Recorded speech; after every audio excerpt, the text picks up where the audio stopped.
ایک ایسی رات جب آسمان کے دروازے کھول دیے جاتے ہیں اور زمین پر اتنے فرشتے اترتے ہیں کہ یہاں تل دھرنے کی جگہ نہیں رہتی۔ ایک ایسی رات جس کے چند گھنٹے ایک انسان کی 83 سال کی لگاتار عبادت سے بھی زیادہ بھاری اور قیمتی ہیں۔ لیکن یہاں ایک بہت بڑا اور پر اسرار سوال پیدا ہوتا ہے، آخر اس عظیم ترین رات کی حتمی تاریخ کو دنیا سے چھپایا کیوں گیا؟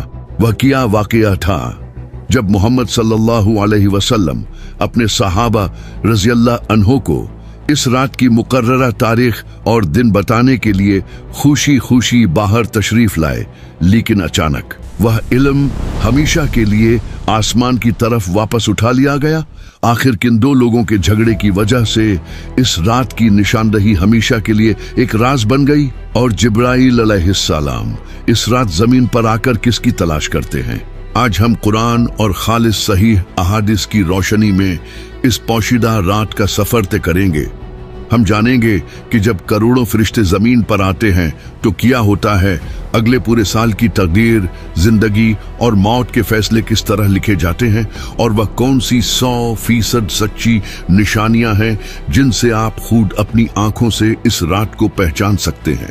آج آپ لیلۃ القدر کے بارے میں وہ سچے حقائق اور تاریخ جاننے والے ہیں جو شاید آپ نے اس سے پہلے کبھی نہیں سنے ہوں گے۔ ایک دن ہمارے پیارے نبی محمد صلی اللہ علیہ وسلم کو پچھلی امتوں، خاص طور پر بنی اسرائیل کے لوگوں کی طویل عمریں دکھائی گئیں۔ جب آپ محمد صلی اللہ علیہ وسلم نے دیکھا کہ پچھلے زمانوں کے لوگ سینکڑوں سال زندہ رہتے تھے اور ان کی عمریں بہت لمبی ہوتی تھی، تو آپ کے مبارک دل میں ایک عجیب سی بے چینی، ایک گہری فکر پیدا ہوئی۔ آپ محمد صلی اللہ علیہ وسلم نے سوچا کہ میری امت کے لوگوں کی عمریں تو بہت مختصر ہوں گی، زیادہ تر 60 یا 70 سال کے درمیان۔ اگر میری امت کے لوگ اپنی ساری زندگی بھی اللہ کی عبادت میں گزار دیں، تب بھی وہ پچھلی امتوں کے لوگوں کے برابر نیکیاں اور درجات کیسے کما سکیں گے؟ پچھلے لوگوں نے تو کئی 100 سال سجدوں میں گزارے تھے۔ یہ سوچ کر آپ محمد صلی اللہ علیہ وسلم نہایت غمگین ہو گئے، کیونکہ آپ کو اپنی امت سے بے پناہ اور بے لوث محبت تھی، اور آپ دل سے چاہتے تھے کہ روز قیامت آپ کی امت نیکیوں اور درجات میں تمام امتوں سے آگے رہے۔ ایک اور مستند روایت میں آتا ہے کہ اب محمد صلی اللہ علیہ وسلم نے اپنے جان نثار صحابہ رضی اللہ عنہ کے سامنے بنی اسرائیل کے ایک خوش نصیب شخص کا ذکر کیا، جس نے 1000 مہینے یعنی لگ بھگ 83 سال تک اللہ کی راہ میں جہاد کیا تھا اور مسلسل عبادت میں مشغول رہا تھا۔ یہ سن کر تمام صحابہ رضی اللہ عنہ بھی بہت حیران ہوئے، اور انہیں بھی رشک آیا کہ کاش ہم بھی اتنی لمبی عمر پاتے اور اپنے رب کو اتنا زیادہ راضی کر سکتے۔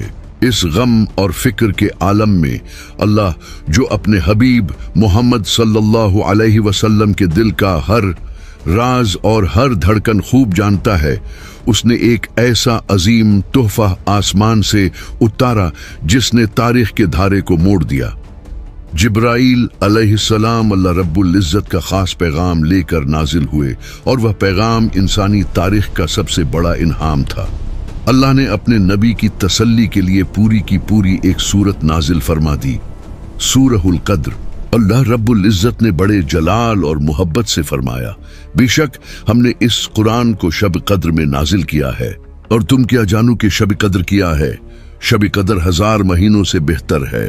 ذرا ایک لمحے کے لیے آنکھیں بند کر کے اس عظیم الشان حقیقت کا تصور کریں۔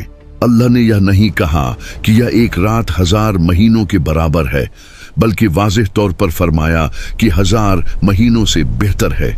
یعنی اگر کوئی خوش نصیب انسان اس ایک رات میں سچے دل سے جاگ کر اللہ کے حضور جھک جائے تو اسے 83 سال 4 مہینے کی مسلسل اور لگاتار عبادت سے بھی زیادہ ثواب ملتا ہے۔ وہ ایک ہی رات میں پچھلی امتوں کے سینکڑوں سال کے عبادت گزاروں سے بہت آگے نکل جاتا ہے۔